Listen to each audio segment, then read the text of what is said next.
I feel like I am 60. I don't feel 80. Peg, how did you find Carnivore? Oh, how did I find Carnivore? Sort of by mistake. Back in, well, I retired from nursing in 2007. And then, I just was taking care of my family and everything. And around 2016, I love to oil paint. And when I was watching TV one night when my husband was out at a meeting, all the print along the bottom got very blurry and I couldn't make out what it was, and scared the you know what out of me. And so I thought about my friend having macular degeneration and going legally blind from it, and having, very good financial circumstances didn't do any good for her, going to all the top specialists in the country. So I called my eye doctor right away and went in, and he sent me to a retina specialist, and I had all the x-rays taken. They called it a wrinkle in my retina, but from the x-rays and what I see online now, it looked like the beginning of macular degeneration because it was that spot right in the middle. So anyway, he said, we'll just watch it. So of course I went to Dr. Google. I mean, everybody does because the regular doctors don't listen to you anymore. Anyway, and I do love my eye doctor, though. I take that back, and my retina specialist. And I'll tell you a little about him more later.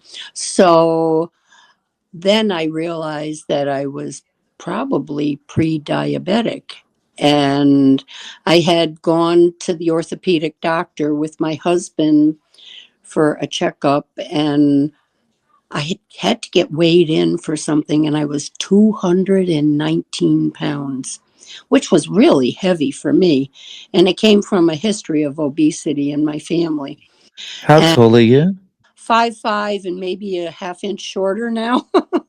I'm 80 years old. So anyway, I that scared the bejeepers out of me. And so I went home and went back to Dr. Google and everything. And then when I went to my regular doctor for a checkup, she wanted me to go to the nutritionist in their group. And she said, yeah, that's free. We don't charge any. She never came out and said I was pre-diabetic, but I had high blood pressure. So I went through all of that, went to the dietitian, thought I knew more than she did, even as a retired nurse. And of course, I had been on every diet imaginable over all the years. And so, I went, and then I found Diet Doctor with Dr. Enfield online first. I never heard of keto. I never heard of carnivore. And so when I found that, that's when I learned about keto. So I started watching all their programs, and when they would have all the speakers on and everything. And then I began to learn about Dr. Timothy Noakes and Dr. Fettke, and listen to all, when they would have all the conferences and everything. And that's where I think I first saw Dr. Ken Berry also.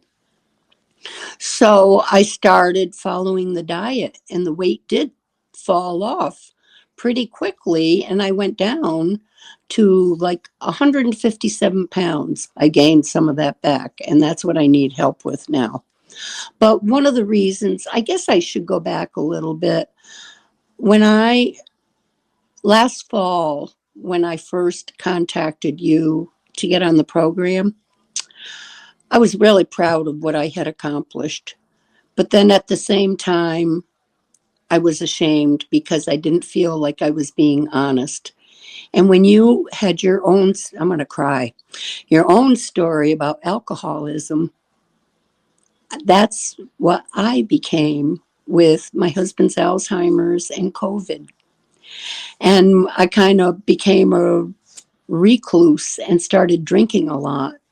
And then when I couldn't be honest and tell you that, I mean, how can you go on a carnivore diet or a keto diet and drink all that tequila, which is supposed to be the safest alcohol when you're on a keto or a carnivore diet? And so that's when I dropped out. But then when I heard your second talk, I don't know, it was December or January, about you continuing with your own story. And when you talked about the hotel room and you passing out and all the stuff that you did, you gave me the courage to do it again. And so I really tried to stick to the diet because I had my own, like with the, I had gone to AA for a short time, a few years before when I first started, the drinking and with the lockdown and everything because of the vaccine. And I hear that's what happened to a lot of people. And so this, I joined AA, but not with the heart. Like I walked the walk or I talked the talk, but couldn't really walk the walk. And I'd make fun of people for coming for 10, 20, 30 years. And I thought, oh, what do they do with all their free time? And now I understand. I quit because somebody put me on the spot when I wasn't giving up, drinking completely. And so I said, I can do it on my own. So I quit. And then I did okay for about 6 months. And then it started creeping up, one here, one there, a little bit more, until I started drinking a lot again because with my husband, with his disease, we're isolated a lot. Even after COVID, we could start going out again. And I was considered an extrovert, and I just, you know, couldn't do it anymore. And I drank and drank and drank until my son came up, and I hit rock bottom and I hurt myself. Not intentionally, I fell. And that's what made me join AA again. And this time, boy, have I got the message. So I guess that it had to be interjected in there. It's not part of the carnivore diet, and yet it is, because now I can do the diet, honestly. I'm not sneaking. It's been almost 100 days now without a drop of alcohol. So I'm really proud of myself, and I won't go back to it again. And now with the diet, I everybody always thought I was a pretty good cook. And so I would do all those keto recipes. Later on, a little bit, I'll read the litany of doctor. I have watched every single one of them. And I never thought I would say Alzheimer's was a gift and COVID, but in a way they were, because it gave me all the time to watch all these YouTubes and to watch you, because my husband would watch his sports, and it's hard to watch a man that was an official in several sports for years and very active, and now he's not. And so, that makes it hard too. And I've been following a lot of the other doctors, and I especially love this Dr. Richard Johnson has been doing so much work with doing the, low carb diet and Alzheimer's. And he really believes that sugar is the cause of Alzheimer's and Parkinson's. And I agree with him. I've been watching too much. And it's hard because I don't even know if my own family and my other, nurse friends want to agree with me, because everybody still goes to their doctor and takes all their pills and, does all this stuff. And when I'm not losing weight now, because been at a plateau for a long time, and they didn't know me when I was the 219. So it makes it a little bit difficult. Growing up, I have a sister that's special needs. She had her head crushed with forceps when she was born, and so became disabled. And my mother had severe eczema, where she had eczema from head to toe and was treated like a leper. And I am convinced now it was food allergies. And I feel so sad about it, that it ruined her whole life. So I had a lot of hang-ups. And then we had to live in a housing project, not a high rise, but the one with several buildings.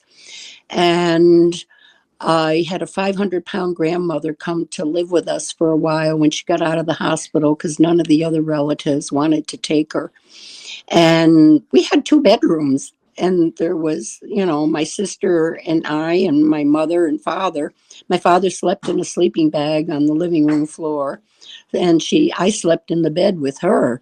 And she was so 500 pounds. She was grossly obese. And she was a sweet, sweet lady. So, anyway, I had all those bad memories growing up about being obese. So, fast ahead a little bit in junior high school, I went up in ninth grade. Because back then you went 7 through 9 and then 10 through 12 in the high school.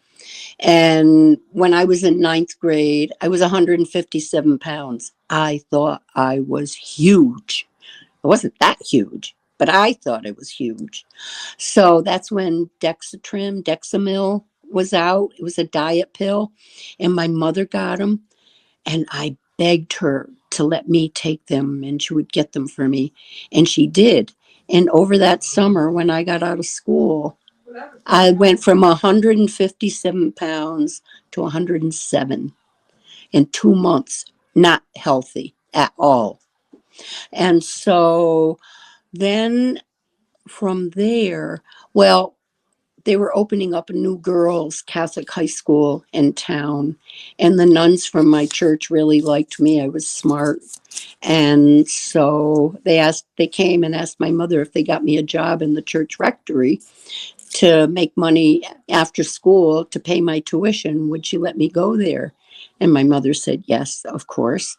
And I did. And to me, it was a godsend because then I could wear a beautiful uniform and I didn't have to worry about hand me down clothes anymore. So I went to this school. Those years were wonderful. But I took diet pills the whole time, not knowing anything about drugs or I didn't know they were amphetamines. I had the most wonderful outgoing personality. I was in everything and I got along with everybody. And, I look back now and wow. So that, then from there, I had won a scholarship to nursing school. And thank God. So I really feel like God was always watching over me. And so I went to nursing school, still took the diet pills. And then, back then people got married young. I was one of the last ones in my graduating class to get married, which was like 2 years after we graduated. And we did have a wonderful nursing school. And, they were one of the top in the state. And so I got married, and then we went to Africa for 2 years with my husband's job. Took the diet pills with me. So I was thin all this time. And then soon after we arrived there, when I was going to have a 2-year honeymoon, I got pregnant. So knowing, being a nurse, that I went off the diet pills. And so, and I had a healthy pregnancy, but unfortunately, we were in an automobile accident as passengers, and I ended up 11 weeks later or a month later, having my daughter 11 weeks premature because the car had flipped over 3 times, and I did have a pretty bad neck injury, which I had surgery for 7 years later and is totally healed. But that's another story. The doctor that did it was great. But so I had that, and I always gained the pregnancy weight. And then after I had her, talked my mother into mailing me diet pills to Africa, and which I took. And then, when we went home, I don't know why I stopped them. All these diets were coming out at home. And I was going on those all the time because I knew it wasn't good for me to do that, in in my own self. So went back to work. I was working and wanted to be a good parent and do all the baking and everything my own mother could never do because of her condition. And at the time, I mean, when you're young, you don't understand. I hated her for so many things. And I talk to her in heaven now and I apologize. So I had, then I had my son. And then we finally moved out of our apartment and bought a house out in the town we are still living in. We bought in 1972. I love it here. And I didn't have, I just had the weight problem for after having kids and then with doing all the baking and everything. And I was going to be the perfect mother that my mother could never be. And I did cook all our own meals. So I guess we didn't have too much of these packaged things, except things like craft dinner. I remember coming home from work on a Friday night when I got my paycheck and I buy my bottle can of or my pint of ice cream and my package of craft dinner and sit down and eat both of them. But I stayed thin the rest of the time because I only ate it on payday. I was a good girl. Anyway, so then we moved out here and I was always on some kind of a diet. I was reading all the books. I went on the vegetarian diet, the one about, I can't think of about the guy that was in China and he was from Cornell and he wrote that book and I thought, oh, I should be vegetarian. And then there's other times I ate all chicken, and it was just, one thing after another. And then I did, when I gained the weight, and I think being on my feet all the time, I did used to walk 3 miles every day because there was a little route around where we live, and I loved it. And it was my time, my quiet time, and my prayer time, and everything like that. And so now I don't walk hardly at all. And I thought I was in pretty good shape. And then later on, after my kids got married, I always went on a diet to lose weight for their weddings, of course, I suppose, like many other mothers do or did. And so they were, you know, my son always, because of my baking, I made them cookies and I made all my own pie crust. I made everything. And I really was a pretty good cook. I mean, my friends still think I am. And that's, I don't know, that's how it was. Then when I started, thinking I was pre-diabetic, and then when I had the high blood pressure and my ankles started swelling up like you wouldn't believe. And I called my nurse friend up and I said, do you mind coming over and taking a look at my feet? And so she came over and she said, oh, we got to go to urgent care right away. Well, we went to three of them. They were all booked or closing because it was late, later in the evening. So the next day we went to the urgent care where I go to my medical group. And I asked the doctor, I said, can't you just, put me on a diuretic or put me on some medication? And he said, or I said, and then he said, I can't write a prescription. And I thought, what? I never heard of such a thing. I didn't know he was calling my own doctor in the other room. And she called my cardiologist that I went to for my high blood pressure. And they took me at a medical center not too far away. So my friend drove me over there, and then I swore I would never drink again. This is with my first bout of alcoholism. And so that did scare the bejeepers out of me because I had gone into congestive heart failure. Never had a heart problem before in my life, and I don't have one now. So, but that really did scare me. Congestive heart failure. So I went through all of that, stopped the drinking, and started to really do strict keto. But then I was buying all the almond flour and all the additive, different things you had to get to make all the keto food. And I'm lucky that I get fresh eggs from a friend all the time. I've been buying those for years now. And I would, I stuck to the diet and I stayed down pretty well. And then when like I said, I went back, I went to a maybe 6 months later, and it didn't really help me. And so that's when I quit. And then I was going to do it all on my own again. Sure. So at this stage, how is your eating? What's your menu like day to day now? My menu is I cook a lot of chuck roasts. And, like that's one thing I can get him to eat more because it's so well done and falls apart. And I just was reading, I don't know if it was on one of your podcasts, but something I was listening to today that somebody that had the eosinophil esophagitis was cured. My husband has that.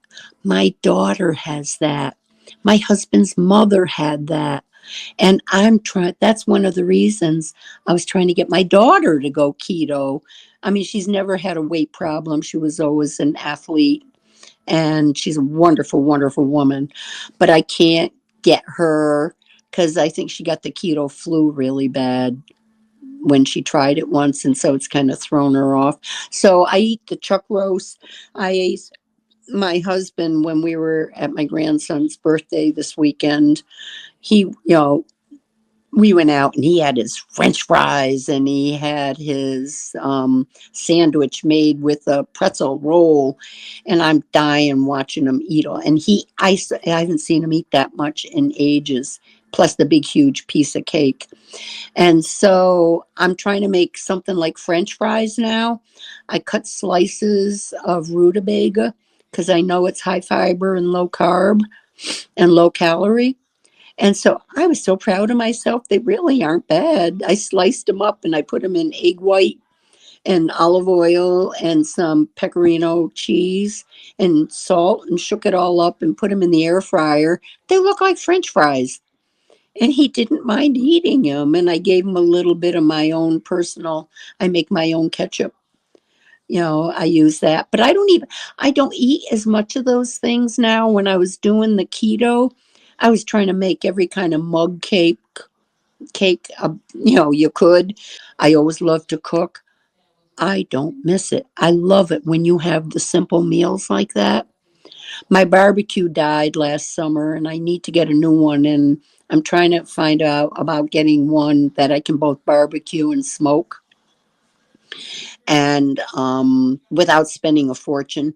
I mean, because at our age, I mean, I'm not going to buy one just to give away.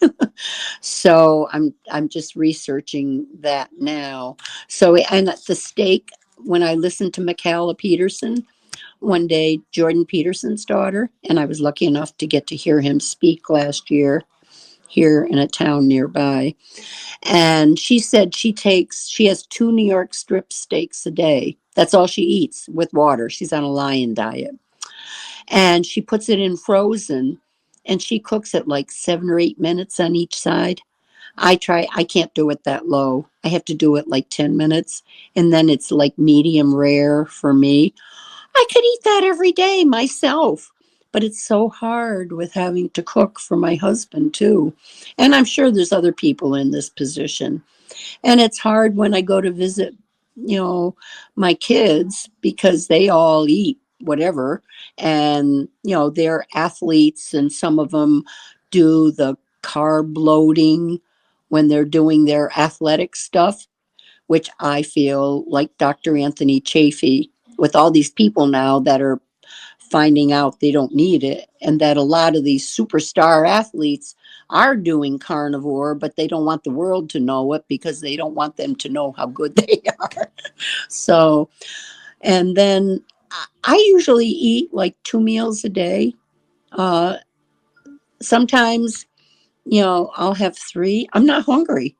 I mean, sometimes I have tried to, I've gone, I think the most, I went 36 hours once to So do. those meals, are they typically like just steak or?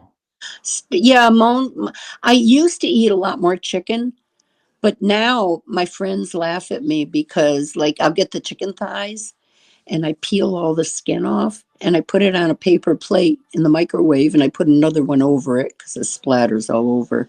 And then I'll just turn the microwave on for like, depending on how many I have in there. If I have a few, I'll do it 2 minutes.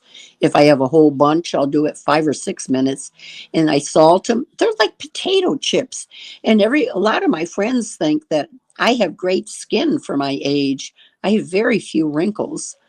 And I think it's because all these years I've been, because my father is, even with his alcoholism, he was, a good cook. And when he was home and he did cook, and he'd always say, taste this crispy piece of fat, and he'd peel off the roast or the ham or whatever, because his mother came from an Eastern European country and they ate a lot of meat and ate well. And I think that helped me just too much.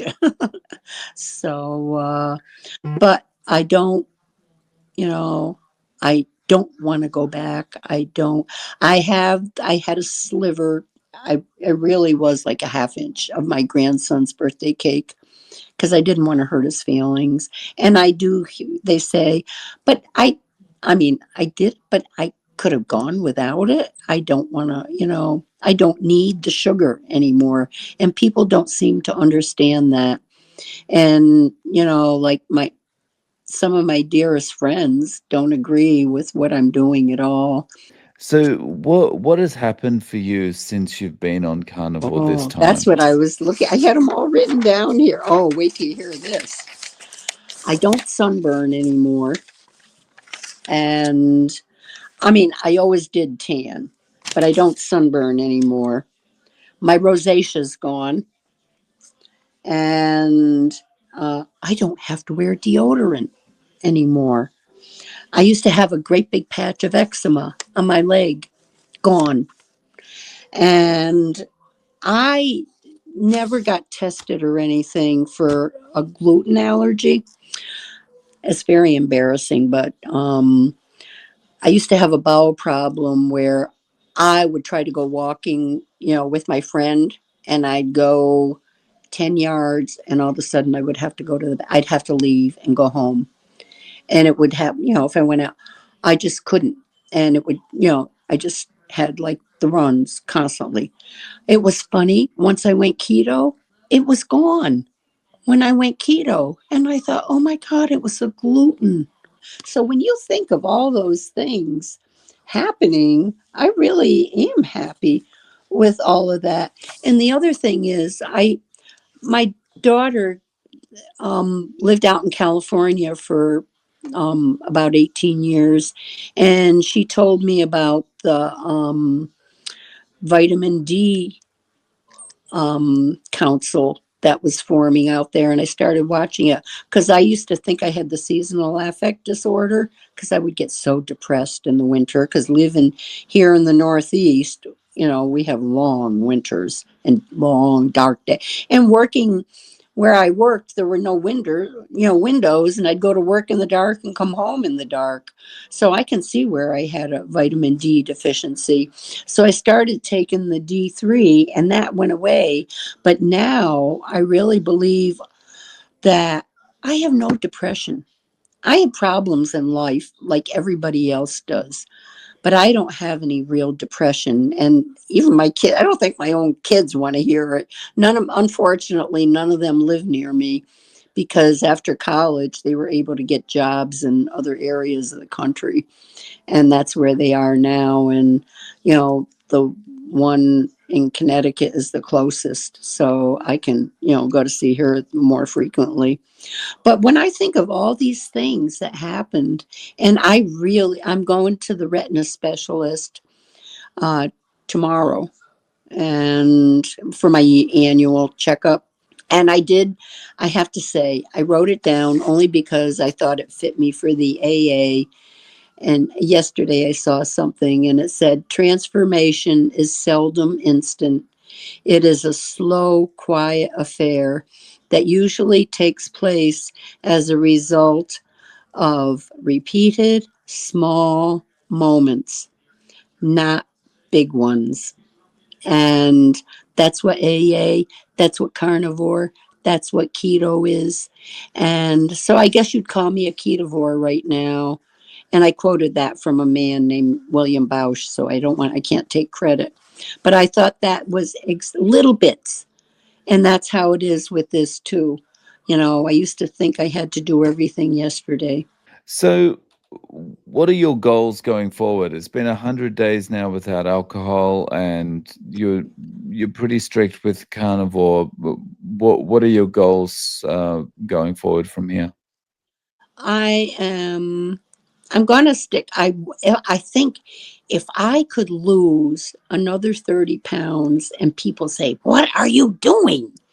I love watching your people on your program all the time. I mean, sometimes they put me to sleep at night. I mean, that's how I choose to go to sleep. And I just have learned so much, and it gives me courage. And that's why I watch them too, because I can be, I never had confidence in myself. I did, like the amphetamines and those diet pills. Oh, I was, outgoing, and I was, an officer or president of every club I was in. And but it was the pills. And now I'm just, I, I feel like I am 60. I don't feel 80. And I do have to get more exercise. Before my husband's Alzheimer's got worse, I used to go to the Y every morning and jog in the pool for a half an hour. And then I went in the sauna. And then I would go get, dressed and changed and go to church. And so I go to mass every day, and I take my husband 5 days a week. And it gets him out of the house, around people, and has some social, because they say, I refuse to become a recluse over this whole thing again. And after what they did to us, with that vaccine thing, it just infuriates me more, even having been in the medical field. And I understand it more than a lot of people. So I'm just going to keep on keeping on, and by golly, I'll keep watching you. And I'm so proud of you as a person. You really inspire me with what you have done with your life and your story and overcoming your stroke and everything. So, all I can do is keep on keeping on.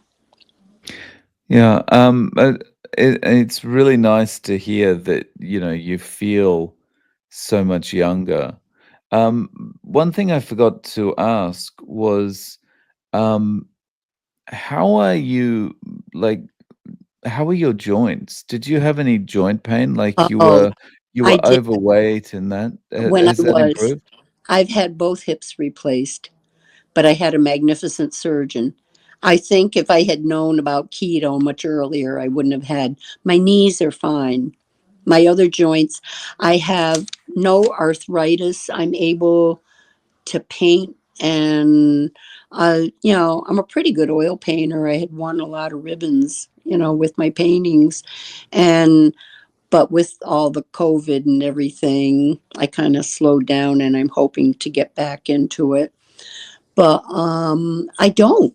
And but I can't. I did walk almost a mile the other day with my daughter walking the dog, and I felt like I walked 5 miles. So I the weather is just starting. It's still pretty chilly here right now, but as soon as it starts, I really am going to walk, because I miss walking. I used to love it. It was, like I said, it was my meditation time. And I loved, looking at all my environment. And once I started oil painting, because I didn't start until 2000, I had won the art award when I was very young in junior high and should have been an artist. But God had me where I was meant to be. And so, but once I started painting, all of a sudden, every color in nature popped out at me so much more. And so that's what I love having, with my diet changing now and looking at the world, through rose rose-colored glasses now, but in a nice way. It's just making me a much happier person. And I believe in Dr. Chris Palmer and Dr. Georgia Ede and what they're doing with psychiatry and diet. And I've even shared it with a couple of people at AA that I think would help them when they talk about depression. And I say, look up these doctors. They're really, I have loaned out, even some of my books went to Nigeria with our pastor, well, who got transferred, but he was going back to visit family. And so I gave him 3 or 4 books to bring back because he wanted them to look into the diet. So I try to spread my news in a little bit of way, but even if I can't get my own friends and family to listen to me, So Peg, is there any way that people can reach out to you? Do you have any social media or any way of getting in contact? not really. If I would give you my email if somebody wanted to contact you and get it. No, no worries. So if anyone does want to get in contact, they can send me an email and I'll forward it on to you and you can choose Right. whether to reply or Okay. not. Yeah. Right. Um, yeah. So Peg, thank you so much for coming on today and sharing your story. And thank you.